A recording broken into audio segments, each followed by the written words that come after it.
Ayan po ang aking parapol sa repa. Ayan.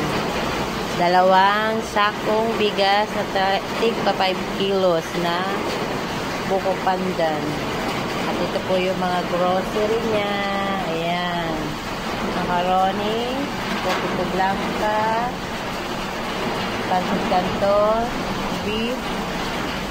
Ayan, mga dilata, palaman, chicken noodles, may munggo, asukal, asin, may patis, may ketchup, may suka, may toyo, at ayan po yung ating mga detergent, mga sabon.